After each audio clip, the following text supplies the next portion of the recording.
Hello दोस्तों, आप सबको स्वागत है हमारे एपीएक्स चैनल में। आज मैं एक्सप्लेन करने वाली हूँ सोलो लेवलिंग के एपिसोड 2 के बारे में। जैसे कि हम पिछले एपिसोड में देखे थे कि जिन्हो का टीम एक गुफा का अंदर जाते हैं, जहाँ उन्हें बॉस का रूम का दरवाजा मिलता है।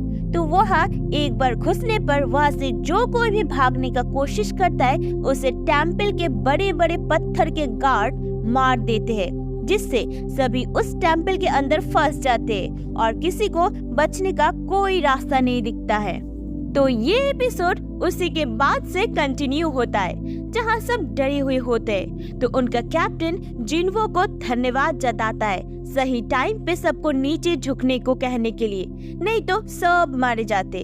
तो तभी जिन्हो का कैप्टन का बाया हाथ कटा हुआ दिखता है। जिन्हो जल्दी से हाथ में पट्टी बांधने लगता है ताकि ज्यादा खून ना बहे।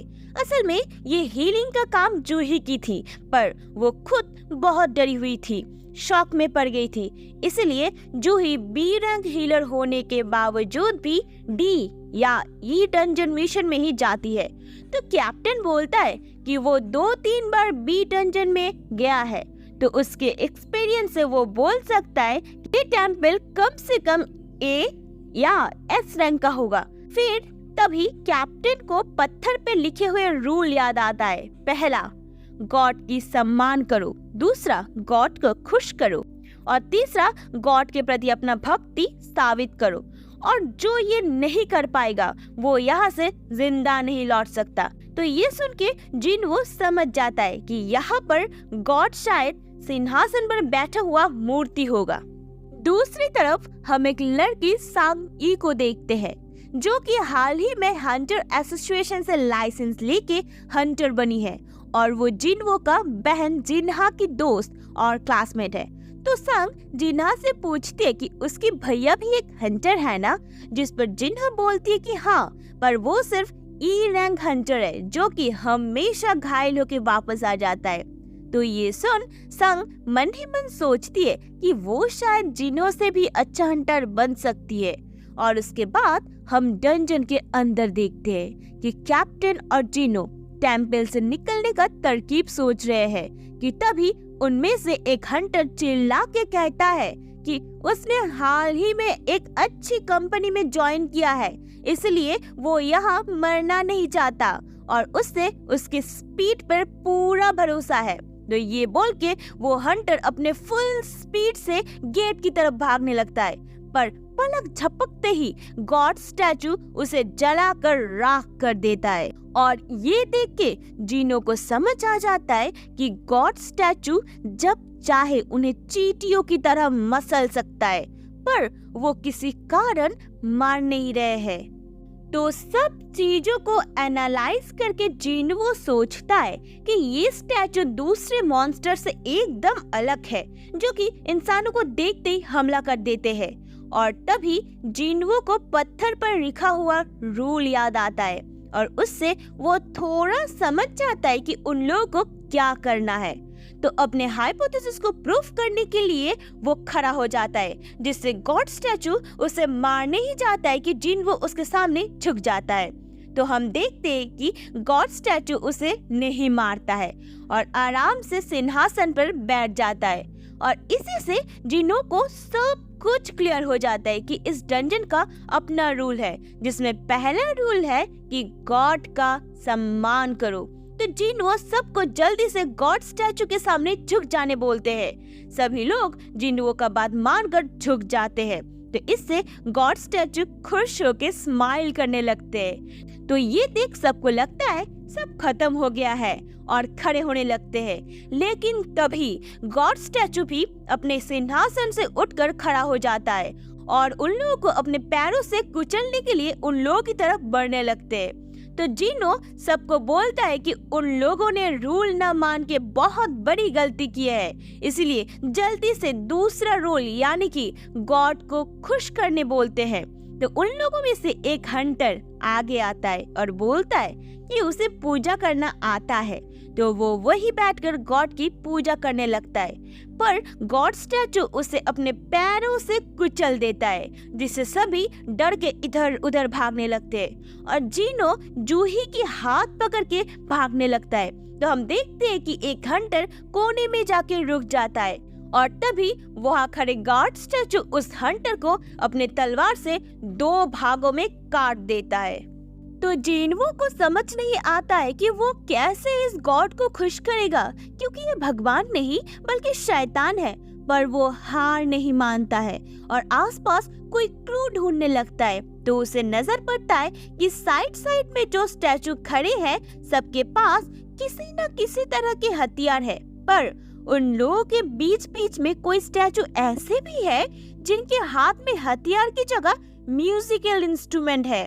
तो इससे जिन्हो को समझ में आ जाता है कि कैसे गॉड स्टैचू को खुश करना है और सभी को इंस्ट्रूमेंट वाले स्टैचू के सामने जाने बोलते हैं। तो सभी बिना सोचे यही करते और सच में स्टैचू के सामने जाने पर वो स्टैचू उन लोगों को नहीं मारता है बल्कि अपना इंस्ट्रूमेंट बजाने लगते हैं।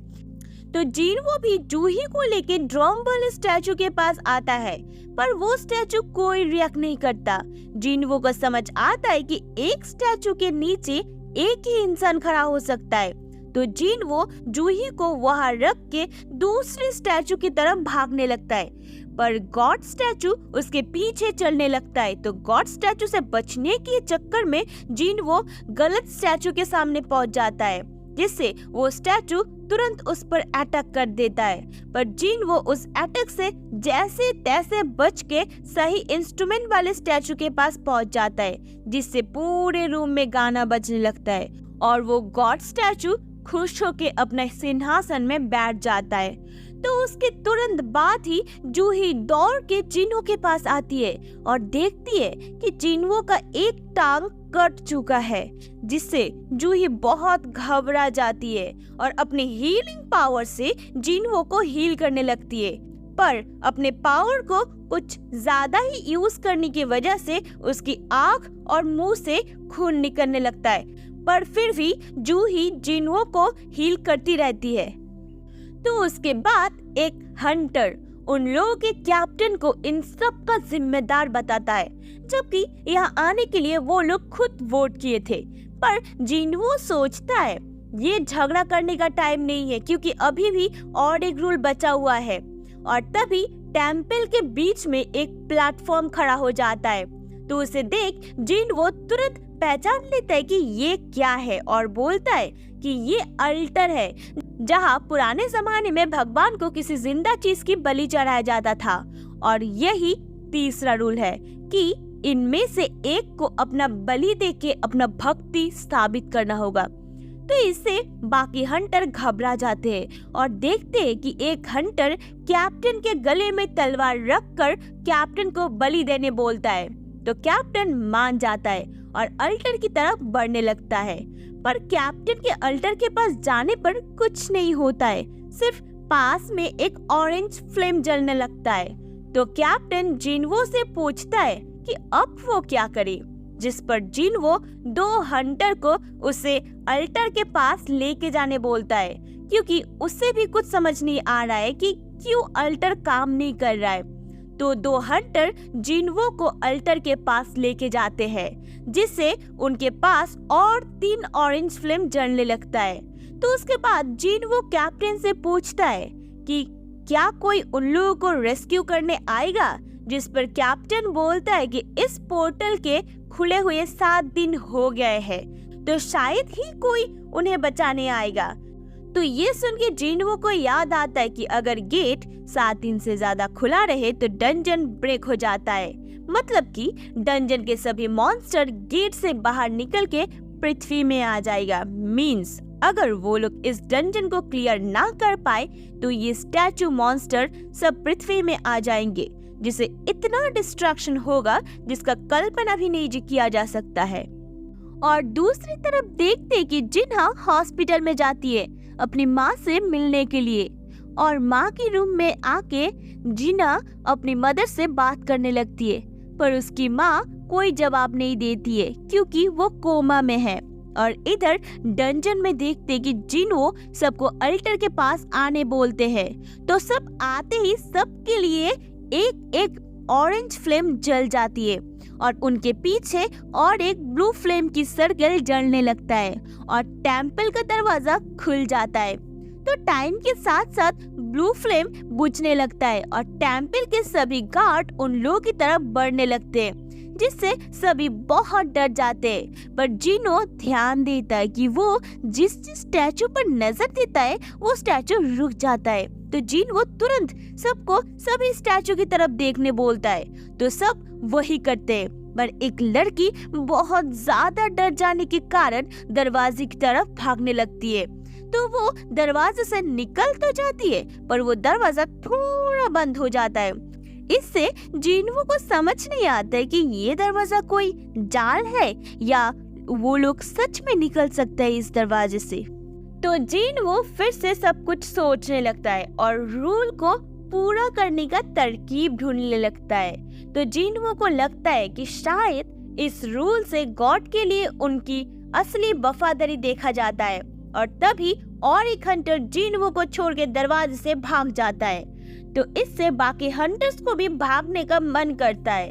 तो जिनवो चिल्ला के सबको हिलने के लिए मना करता है, क्योंकि कोई अगर चला जाएगा तो बाकी बचे हंटर्स सब स्टैचू को देख नहीं पाएंगे, जिससे कुछ स्टैचू उन लोगों के पास आ जाएंगे। और बोलता है कि ये ब्लू फ्लेम टाइमर की तरह है, जब सब बुझ जाएगा तब सब यहाँ से निकल सकते हैं।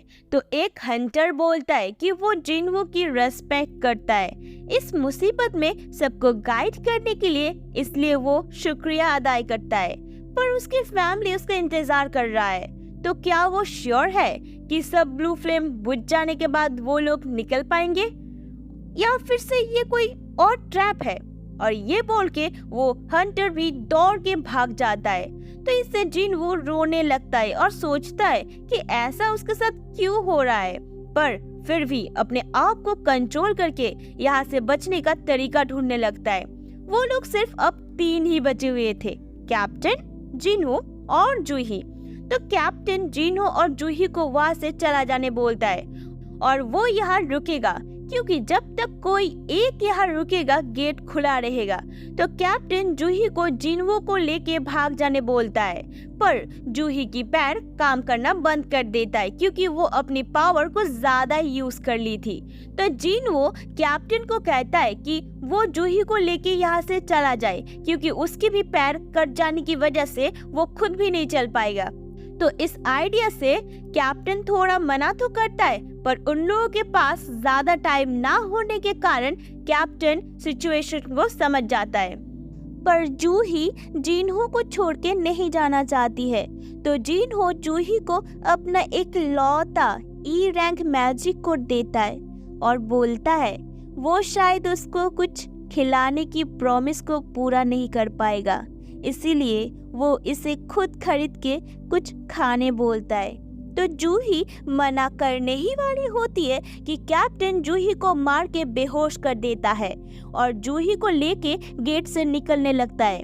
और अब यहाँ सिर्फ जिनहो ही बचा हुआ होता है, जो कि अब मरने वाला है, पर फिर भी हार न मान के पास में पड़े एक तलवार को उठा लेता है। पर इतने बड़े स्टैचू के सामने जिनहो कुछ नहीं कर पाता है और सभी स्टैचू जिनहो को मारने लगते, जिससे जिनहो का पूरा शरीर खून में लथपथ हो जाता है और एक हाथ भी कट जाता है। तो जिनहो रोते हुए सोचता है कि वो भी स्ट्रांग बनना चाहता था, इसलिए वो हमेशा अपना बेस्ट दिया, पर फिर भी स्ट्रांग नहीं बन पाया। और सोचता है कि सभी बहुत मतलबी होते हैं, सबकी तरह उसका भी तो फैमिली है जो उसका इंतजार कर रहे हैं, पर सिर्फ वही यहाँ बलि के लिए है। तो उसके बाद हम देखते हैं कि जिनहो को अल्टर के ऊपर ले जाया जाता है। तो एक स्टैचू उसे खत्म करने के लिए तलवार ऊपर उठाता है। तो जिनहो डर के रोते हुए बोलता है कि वो मरना नहीं चाहता, काश उसे और एक चांस मिलता। और इसके साथ साथ आखिरी ब्लू फ्लेम भी बुझ जाता है। तो तभी उसके सामने एक नोटिफिकेशन स्क्रीन आ जाता है, जिसमें लिखा हुआ होता है courage of the week, quest पूरा होने के कारण वो प्लेयर बनने के लिए क्वालिफाई हो गया है और उसका धड़कन 2 सेकंड में धड़कना बंद कर देगा।